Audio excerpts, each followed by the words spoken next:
终于到了我的地盘，我人生第一款洛克人游戏《洛克人 X3》，但不是超人版，而是各方面获得加强的 PS 移植版。仔细听它2种打炮声。我很庆幸我摸到的第一款是 X3， 我中破 X1 到 X8 之后，我觉得它是内容最丰富的代数，跟 X8 就不相上下，但丰富的方向不太一样。这是我第一次找到蓝色胶囊的地方，然后找到手头、身体，才知道红色胶囊是蓝色的强化版，超级晶片。这是 X3 的新要素之一，只能4选1。在我还不知道有黄金圣衣跟杰洛刀之前，以前每次重玩都选择不一样的部位，然后都带来不一样的惊喜。X3 第一次可以在关卡中呼叫杰洛，还可以呼叫机器人。只要你拿的东西越多，在关卡里面就获得越多选择跟优势。跟 X6 拿晶片还要救一堆死人人质差很多，一边是拿东西拿得很快乐，一边是救人质救到很干。后来不论往回玩以前的代数，还是继续往下玩新代数， X3 始终在我心中有着特殊地位。X1 到8里面应该是重破次数第2高的代数，我认为 X3 是 X1 系统的进化终点， X4 是新开始，结果比 X5、X6 还要更好玩，那个失望我到现在还记得。靠北！以前我念幼稚园，还在学习怎么用手把打电动，完全打不赢最后的凯撒西格玛。直到有一天，我家人放学突然抄一组密码回来，说什么洛克人可以用杰洛的刀。那时候我们不会去计较名字的称呼，洛克人就叫洛克人，草剃金就叫草字金。从洛克人集满气的红光，真的变成全身散发绿光，然后一刀打出去，哇靠，半条！哇，这才是公平的游戏啊！我才终于看到一直最想看到的破关画面，因为我根本破不了关，从来不知道破关长什么样子，会有一份执着跟没破关的悬念卡在心里。现在是有时间就能破关大部分的游戏，已经没办法用现在的技巧跟从容再次体验到以前破不了关的心情了。那是一份无法重现的怀念跟记忆。X3应该是我第一次破关的游戏。后来在大学当废人，吃饱太闲，看着全要素攻略，把它玩得更透彻。现在为了做实况拍影片再玩一次，内心还是满满的期待感。好像每个人生阶段每隔几年都要回来一次。这次用 PS 版来重讲的 X3 童年回忆。上一次是用合集，内容是超人版，容量从卡夹的 48MB 一口气突破到光碟 700MB。PS 版直接用手绘动画塞爆，开场、剧情过场、8大登场全部都有动画，而且 X3 动画超有心，把 X1 跟 X2 的 BOSS 跟装甲都画出来，补足之前没机会用动画演出的遗憾。下次还有动画，只剩 X4 跟元祖吧，然后就没有然后了。开头同样有故事交代，有位叫多普拉博士的思考型机器人一举扫荡大量非正规品，然后创造一个名为多贝尔市的和平都市，开始聚集优秀的思考型机器人。数个月后，原本沉默化的非正规品突然作乱，结果非正规品猎人本部发现多普拉博士就是首谋，于是命令艾克斯与杰洛出动，去逮捕多普拉博士以及击溃他的军团。不过在数小时后，艾克斯与杰洛收到本部被拆塔的消息，赶紧返回本部。第一关搭着 X1 的蜜蜂输送机便车回到本部，两人开始分头行动作死。结果艾克斯比较倒霉，遇到一位会算准他会出现在这的前同事，可能他有看灵能的考验。艾克斯还在快乐认亲，你不是下落不明的马克吗？对方二话不说先开一枪，自爆已经不再是非正规品猎人，而是多普拉军团的一员。绕跑方式感觉是有2把刷子厉害反派，屌打菜天花板下来的学长。不过小时候1秒就记住他了，因为真的太强了，血条超长，威力超大。艾克斯集满气之后一发炮，杰洛2发，还加一把光束刀。第一次玩完全不懂为什么他这么强，现在就知道这是延续 X2 的标配，直接一刀一斗劈死刚刚的装逼仔，拯救刚刚的蓝色机器人。小时候很疑问，为什么我一定要玩这台烂烂的蓝色机器人，我不能用刚才又强又帅的红色机器人？一直很嫌弃艾克斯，直到拿完全部胶囊，然后续关 BOSS 登场。原本是保护多贝尔市的机器人，现在成了拆家专用的非正规品，会集气炮就能赢得大型沙包。学长回总部参与修复，把苦差事丢给老学弟。所以到了8大转盘时间，老样子从第一支顺时针选接下来的关卡，用纯豆弹去介绍他们的模式。我现在习惯从巨剪龙虾开始，最早是冷冻水牛，因为巨剪龙虾的特务后来发现太暴力了。最难打的我给闪电鲶鱼跟爆破黄蜂，结果是酸树海马，这是个不太好的转盘。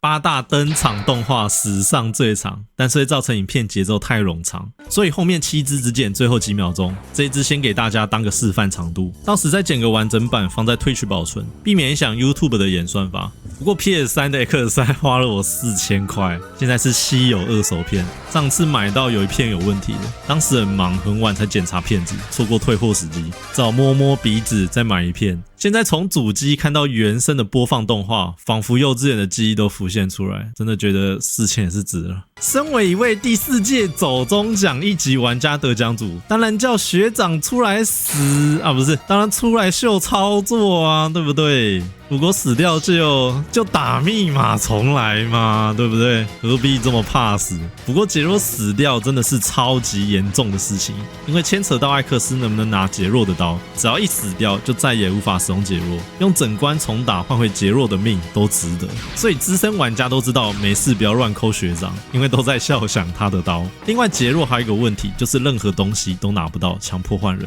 一靠进门，学弟马上打过来，学长辛苦了，学长记得喝桌上的规矩，剩下我来就好了。一切都是为了 X5 在铺路。总之杰若是一个过程帮手，即使用 bug 过门也会被硬叫回去，被强制设定不能拿来打任何 BOSS， 除了某只超营养蚊子。如果死掉，最好活到他还活着的进度。关卡前半是很臭的净水系统，后半是意外干净的蓄水库。下面有一段快失传的洛克人建筑学，建筑师已经发现关不太住性能超强的艾克斯 ，X6 开始想出一堆没营养的关卡。中 BOSS 没有无敌时间，简单带过。水位减退，一本道直达酸树海马的房间。酸树海马是很标准的跳跳虎 BOSS， 偶尔放酸树球出来打弹珠。汗血后的顺发版比较可怕，强迫把生存空间局限在墙壁上，靠特 A 级招牌三角跳解决一切。特务射程很短，但是具有必定掉落特务能源的隐藏效果。下一关闪光猛虎。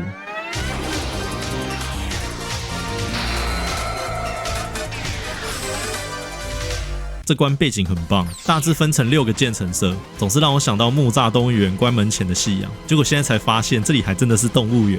这只很有个性的蜻蜓，我很有印象，拿爱心、拿一罐都要靠这位司机大哥，拿完就可以猛射豆弹，按他下车里。不过死亡表现超残忍，瞬间剩2片翅膀。中 BOSS 很可怜，他的人生只能在这边游来游去，唯一休闲是放跳弹，毫无生活乐趣可言，只有头部有伤害，其他无敌。特产还有一个像龙又像毛毛虫的东西，通常被无视掉。最有趣、最有存在感的还是那只蜻蜓司机。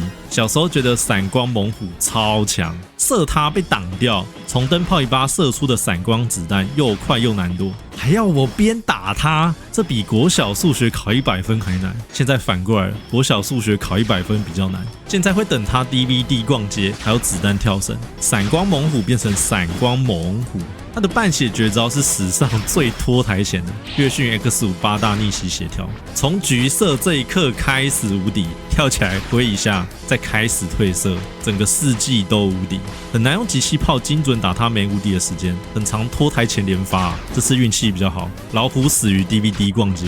这是我小时候最爱用的特务，颜色音效有一种按泡泡纸的魔性。接下来轮到幕后黑手说话。PS 版会从动画提早知道多普拉博士正在秘密复活西格玛，注意到军团势力正在被削弱，呼唤左右手的胖子跟瘦子过来，命令他们活捉艾克斯跟杰若。名称蛮帅的 Nightmare Police 噩梦警察，分别重视力量与速度。原本是多普拉城的警备机器人，现在也成了非正规品的指挥官。之后有一位熟悉的人物登场了，霸法 Mark II。以力量提升之姿重新复活，个性依旧，不听博士活捉的命令，只想对他们2人展开复仇，直接离开。游戏说明书有介绍博士的背景，原本为了完成毁灭非正规品的抗体病毒，开始研究某个电脑程式，后来他的行动从此发生变化，究竟是什么程式，将在后面揭晓。刚刚发完人物介绍，才发现说明书留下前人的密码，是很淳朴的进度密码，表面还有橡皮擦痕迹，表现出他当时还很冷静的查掉密码。如果你是这位主人，刚好又在看 TG 讲游戏，你很幸运，这段为你做的。PS 版在密码画面下方提示，按选择钮可以用记忆卡记录密码，超方便。以前 PS1 跟 PS2 的记忆卡还有专门为游戏做记录图案，这些过去都是时代淘汰的老人回忆了。下一关电钻犀牛。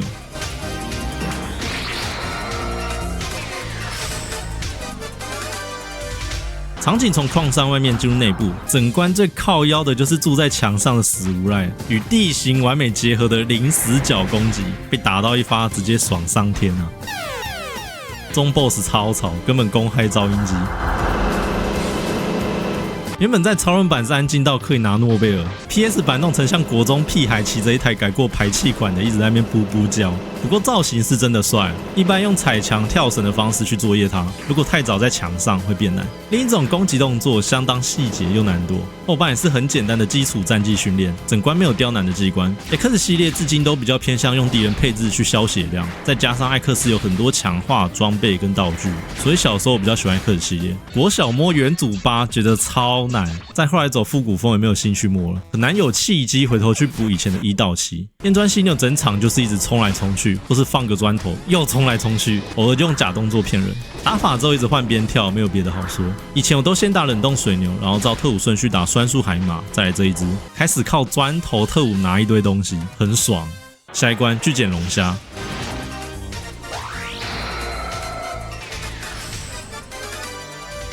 背景也是漂亮到会让人注意到，一望无际的海洋，艾克斯正在制造船舰的造船厂里面前进。有一些人觉得 X3 很难，大概要归咎于每关必定经过中 BOSS 的房间。X2 起码能选择要不要打， X3 是打不赢，只能打到过为止。从第3只8大开始，有继续登场噩梦警察。首先第一只必定是瓦杰利拉 FF， 说他是8大期间最难打的都不为过。光看我的操作就明显刁钻，躲呼啦圈的同时还要跳起来骗他出手，追踪鬼火1个，半血后变2个。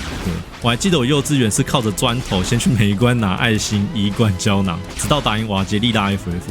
这个方法蛮推荐给第一次玩X3的。这里有个很细的要素，小时候完全没发现，是否有用弱点冰或雷特务打最后一下，成为剧情分歧的关键点。没有就下次再见，原地撤退。有的话直接原地讲完败北遗言爆破，影响多普拉关卡第一关出现的 BOSS。刚打完一个强敌，还有一个强敌。这个地点我超级不能接受，对面放大补诱惑你走过来，下面直接来一个假地板无底洞，没脚铠就回不来，强制进 buff 关卡。另外2关都没这么过分，冰关藏在很难起移的空洞下面，鲶鱼关只是回不来的电梯，起码有3秒可以考虑要不要下海。唯独龙虾关用大补把你拐进来，当时我才6岁7岁，直接造成阴影。以前不知道这个关卡有隐藏要素，能不打就不打。背景音乐有段节奏一直让我想到志村健的节目，因为小时候超爱看火焰挑战者，印象他有客串过。那天节目有个音乐节奏很相似，如果先打完鲶鱼就能搭乘快乐电梯，刚刚是没电状态，以及快乐爸爸与他的快乐机器人。鲍雷这边已经安装炸弹，开炸之前由他担任最后一位对手，因为艾克斯要死在这里了。小时候真的没办法喜欢他，对我来说开机器人被打这行为跟霸凌没两样，现在换我霸凌他。接下来霸法3步骤：垂直升空、射 BB 弹、大前跳放火、垂直升空，难度远不如 X1， 提升力量，降低脑容量。害怕老虎与龙虾特务，最后一下同样影响分歧剧情，而且是最关键的，影响杰若刀取得条件。弱点特务击败，遗言预告他会复活好几次，确实在X8发生了，然后就没有然后了。接下来只有跑永别霸法关卡。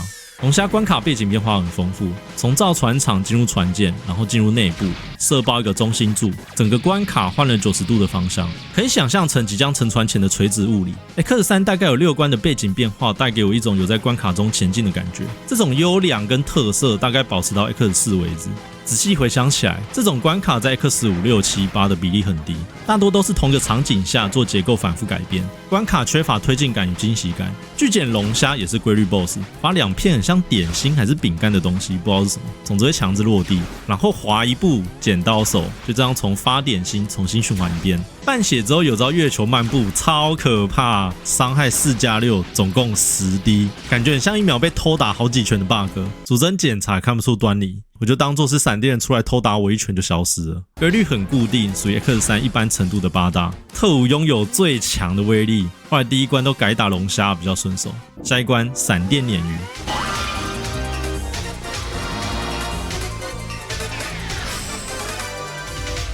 特技表演来了。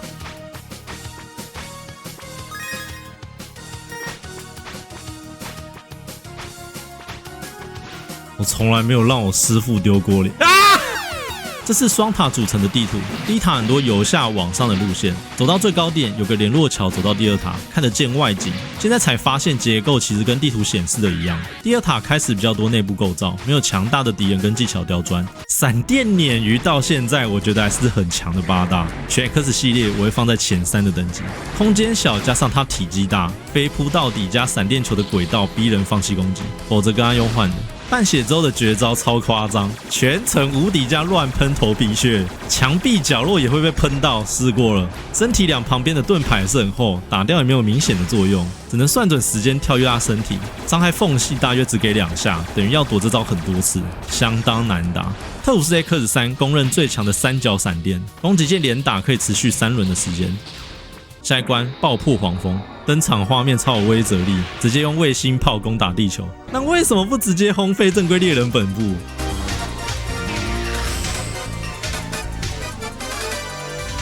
场景在兵器制造工厂，有升降机、输送带，一条龙服务的非正规品产业链。中 BOSS 很像克12的3D 剑，但是温和许多，大多都是地板攻击。终于到了第一个能用特务拿东西的地方了。砖头破坏裂开的墙壁，进入仓库下方，藏着一台骑乘装甲的原型机 Chimera， 必须先拿到这台，才能在骑乘装甲传送装置变形为其他台。命名有点奇妙，分别是 Chimera、Kangaroo、Hoku、Rogu。另外3台都是用罗马拼音字首当图案，只有 Chimera 是 N， 不太懂原因。如果我知道答案的观众，可以在下方留言解答。PS 版的机械音效真的超爽，所有动作音效都充满机械的厚重与扎实感，这是任何一代机械都比不上的爽度。兵器制造工厂与重力甲虫的航空母舰有密切的地缘关系，两家隔壁好邻居。如果打倒重力甲虫，这边不会有航空母舰过来运输；反之打倒爆破黄蜂，重力甲虫的航空母舰就会缺少货柜，主要为了拿一颗爱心，以及所有红色头枪手改装机都下修为绿色量产机，对克3难度影响非常大。不过看不同人实况打这个很有趣，有些人打完就乖乖等下一个，有些人把自身化为鬼。噩梦警察门前屋顶藏颗爱心，再来打剩下的曼达雷拉 BB， 务必被当球打看看，很好玩哦。固定行动 BOSS 没有太好介绍内容，比瘦子同事弱很多，怕砖头跟猛虎闪光。同样周一下影响关键分歧，之前瓦杰利拉 FF 已经死亡爆破，所以原本由他们担任多普拉关卡1的 BOSS 换成别之替补，2个条件少一个视同无效。爆破黄蜂被叮到是真的痛，比虎头蜂还痛。以前没黑洞特务都不敢碰它，常常被他的小子孙叮得满头包。强度我大概排在闪电鲶鱼后一位，后来都续系等他撒小子孙，一出来就杀光光。听起来很残忍，但是执行起来很舒压，也是个固定行动八大。半血后启动锁定，开始生一堆会追的小蜜蜂，拍死一只又来一只，比我房间的蚊子还烦。之前买了文1文2想来补坑，听说很有趣。特务很微妙，对于大型敌人起不了作用，对小型来说又过于激烈，不如一炮直接打死。下一关冷冻水牛。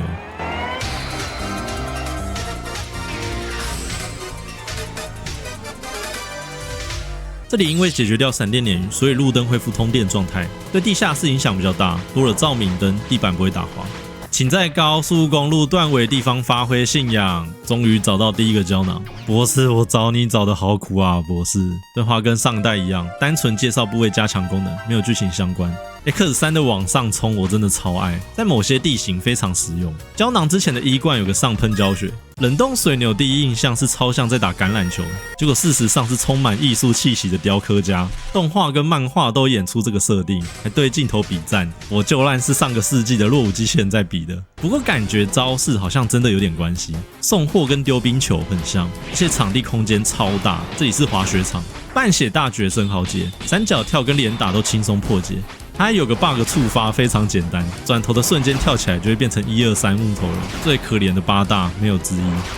特务具有避掉补血的功能，起手神关。下一关重力甲虫。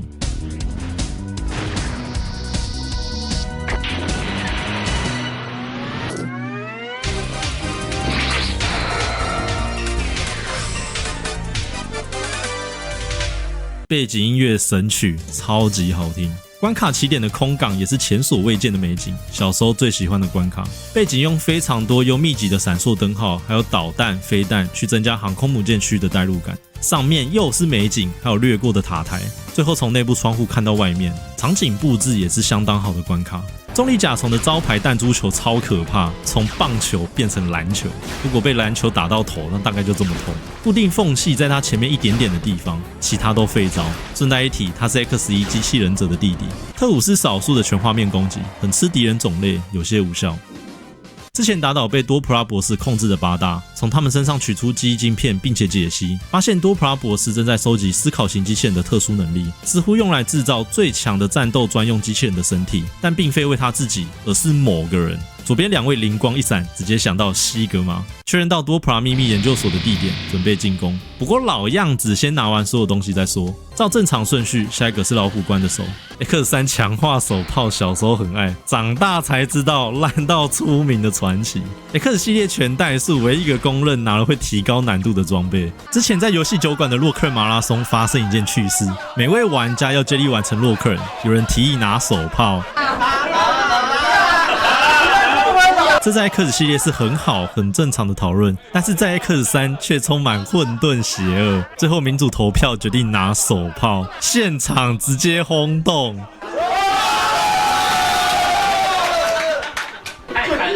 X3 强化手部真的是出了名的智障。集气阶段从2阶段暴涨到4阶段，集气的时候双响炮都炮好了，都还没好。第一项会造成面对方向被固定数秒，还有动作很卡，真的很卡。而且前戏炮碰到血太多的敌人就会瓦解掉，导致第二炮要很早出去，但是伤害大约比一般集气炮大概多2左右。集满根本集心酸的，还不能缴回给莱德博士，就像小叮当的手卡在保龄球里面一样，这是永远无法摆脱的诅咒。X1 跟 X2 就很好， X3 却企图以华丽的表演来掩饰平淡的创意，还是30分钟之后再来吧。手还有续系特务功能，也算是不得不拿。X3 头部是非常棒的装备，直接显示全地图物品在哪，包括大地图也会显示关卡有哪些东西。红色代表尚未取得，问号代表超级晶片。黄金圣衣的取得条件是全道具，但不能拿超级晶片，所以剩下搜刮全道具的工作。身体胶囊用虫洞续系，如果你有个欠钱不还、是借游戏片不还的朋友，突然跟你说他想玩洛克人，你就借他的X3，等他问你身体怎么拿，然后跟他说只能这样拿，没有其他拿法。当初一堆人都拿不到，等他破关再借他原组合集，推荐他玩1代，跟他说冰冻人关最简单。有一些道具拿法特殊到有印象，同一关的机器人压地板，镜头藏衣罐，好水库上面这边可以用冰特务直接上去加轻功水上漂，拿最左边的袋鼠号。青蛙号按冲刺键最多可以在水中跳6次，这个方法比较困难。拿完所有东西，终于进入多普拉关卡。小时候被天花板刺死好几次，被鸭肉饼墙壁压死好几次，只要成功撑到比上次远的地方，就会超紧张。中间雪地遇难，学长说天花板交给他。这边不论有没有学长，天花板真的都会下降，所以我完全不知道学长到底在干嘛。X5他就知道了。大空间右上角投放个传送装置，保送满血抵达黄金圣衣的地方。莱德博士这次没有有趣的隐藏对话，单纯说这是强化所有能力的超级晶片，对战斗有很大的帮助。这边我等很久了。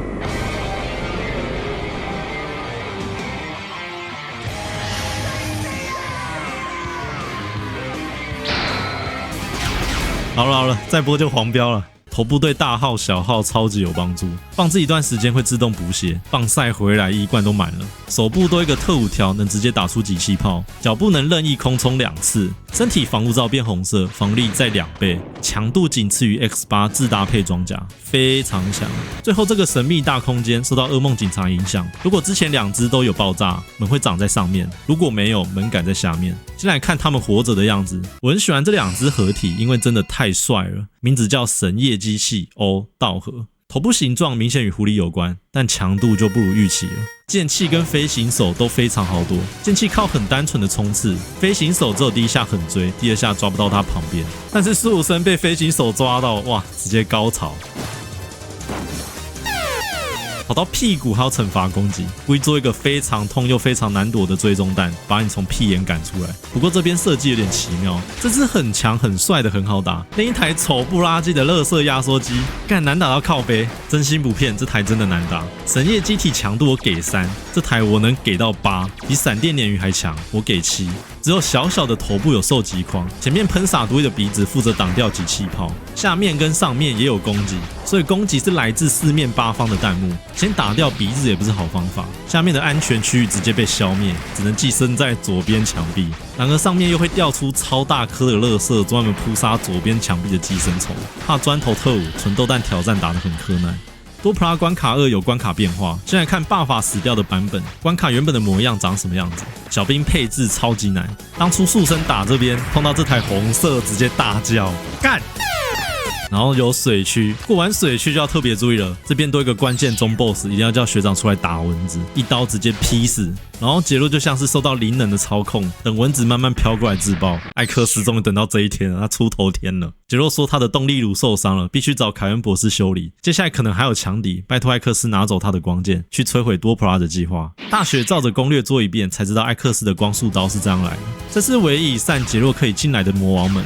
X1 到 X8 之后 X3， 这里给我一种隐藏条件里面还有隐藏条件的惊喜感，完成的时候印象非常深刻。树生也能拿，而且不含4阶段蓄气，根本最完美手部，很确实的多一把刀，手没有获得强化。BOSS 是水区里面的福特水母，受击面积很大，比垃圾压缩机简单超多，根本杰洛刀下的顶级食材。来看看霸法还在的状态，整关破破烂烂的，有一种借此展现霸法强烈的破坏欲望。小兵配置大幅弱化，大概是遭到波及，水区也没水了，蚊子馆变得空荡荡的，毫无意义的超大空间。福特水母区也没水了，这边我要特别提一位前辈，他叫寿哥，他曾经拍过一堆无伤影片，原主9布鲁斯模式最快破关纪录30分25秒，对洛克人也算是略懂。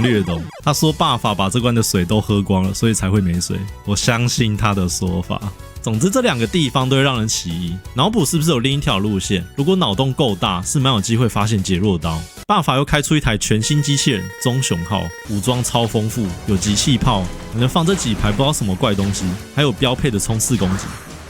霸法也拿出真本事了，原有招式速度加快之外，多了冰冻弹跟冲刺神威掌。不过X3很多 BOSS 故意设计成有规律模式，加上场地很大，难度不高，至少多出X11很多招式，确实得到强化。再来到了8大切菜时间。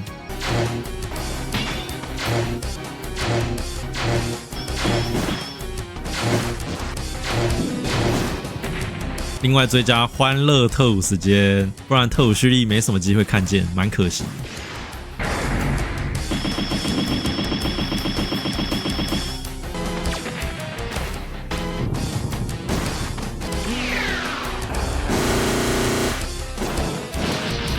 打8大的补给方式很特别，中间这管是会根据威力给东西，越痛越大颗，光刀毙掉1颗头。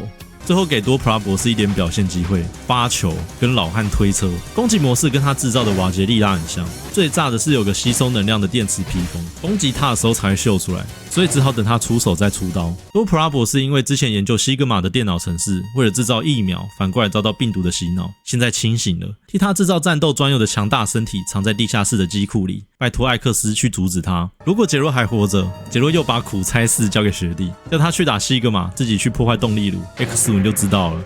西格玛的计划进行到一半又被阻止，口气不像X1充满自信与骄傲，没什么太多对话，直接开打。小时候根本不懂观察模式，光打赢他就要耗掉好几个衣冠，能看到下个阶段也差不多到极限了。西格玛的喷射火焰有个顺序，下上中下上，蛮好记的。要到中间再对着艾克斯喷火，半血后变美国队长，也是规律固定的简单 BOSS。介绍完模式就送他上路，背景发出黄光。西格玛坐上多普拉制造的救急身体，成为凯撒西格玛。他会缓慢移动身体，轮流制造两边的空间给艾克斯躲。腾出右边就会从左肩射出飞弹。树身被打到直接半条不见，很爽。右肩的武装比较温和，不是无敌时间的雷射枪，还有追踪性能还好的积累。凯撒西格玛有个全身大面积的无敌，这是我小时候最错愕的地方，只能打他比乌龟头还小颗的头，撑不到太久就挂了。现在不一样，我已经将自身化为鬼，打败西格玛。还剩下打不死的病毒，玩一段泡温泉游戏。艾克斯被西格玛病毒逼到走投无路，他想夺取艾克斯的身体，又有英雄拆天花板，直接让西格玛病毒附着在他身上。多普拉博士身上还用了对抗西格玛病毒专用的抗体病毒，对西格玛以及所有受害的机器人感到抱歉。为了赎罪，他要把西格玛一起带进地狱。西格玛感受到自己正在消灭，地下室发生巨大的爆炸光芒。如果杰洛还在，换他赏他一刀，上面同样沾了抗体病毒，还炫耀一下运气很好。破坏动力炉的时候，顺便在电脑室发现这个抗体。西格玛又感受到自己正在消灭，地下室又发生巨大的爆炸光芒。洛克人克斯3结束了。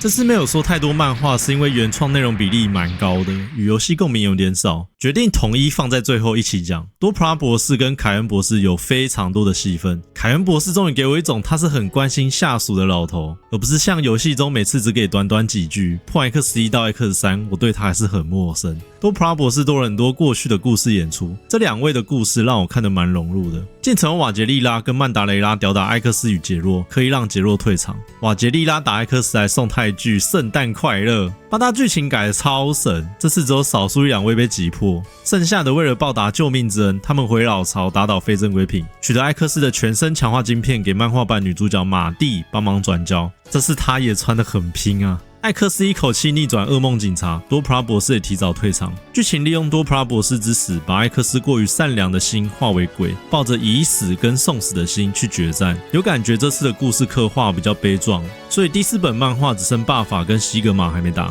巴法居然会弹钢琴，超好笑！几乎每一个都会看到鬼字，表示艾克斯送死的决心。杰洛当然只能用捡到的方式取得，跟游戏方式差有点多。艾克斯被西格玛盾牌砸到的画面超恐怖，对胜利的执念超深，最后一样打不赢，开大绝，动员全世界生命呼唤艾克斯复活。艾克斯直接穿着黄金装甲复活，这句话超经典，想要活下去，一拳打爆凯撒西格玛，获得压倒性胜利。最后下落不明 ，X3 漫画告一段落，跟游戏发展完全不一样，跟 X1、X2 有着不太一样的好看。最后两人看着爆炸的研究室，下面结局旁白放在旁边，还有一些没剪进来的实况精华会放在片尾。洛克人 X3 书生挑战影片大概隔一段时间才会完成，实况的话预计在明天。以前成功蛮多次了，应该很轻松。希望这次影片大家喜欢，如果喜欢影片，欢迎分享给你的朋友，一起回忆以前的游戏时光。我是 TG 讲游戏，我们下次见，拜拜。靠北！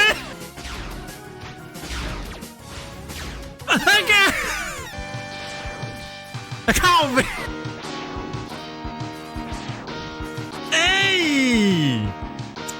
掌声在哪里？